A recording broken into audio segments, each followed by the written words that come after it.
lang yan, makikilala nila kami. Batay sa naturang ordinansa na inaprubahan ni Manila Mayor Isko Moreno noong 3 ng Nobyembre, ibinagbabawal na ang pagsusuot ng helmet, mask, balaklava o anumang face covering kapag nasa commercial, government o public establishments.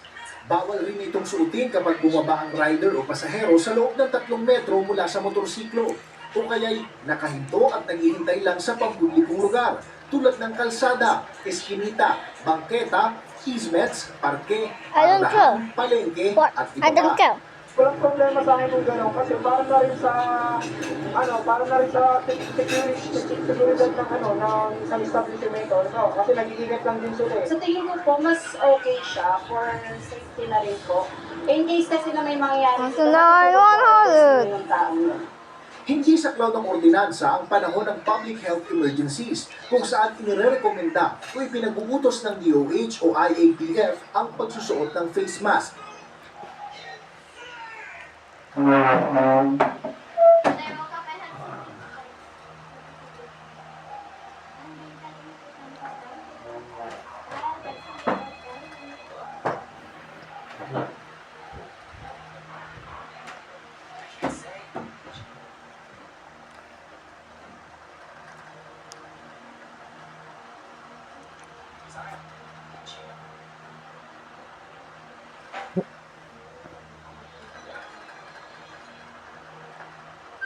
Exempted din ang mga driver o pasahero na nakasakay pa rin sa motorsiklo at pansamantalang huminto dahil sa traffic lights, road signs o pinara ng traffic enforcers.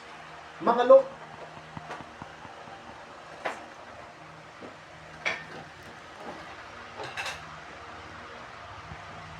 enforcer na nasa opisyal na tungkulin, mga may karamdaman o comorbidities na kinakailangan magsuot ng face mask at mga gumagamit ng headgear na bahagi ng kanilang pananampalataya.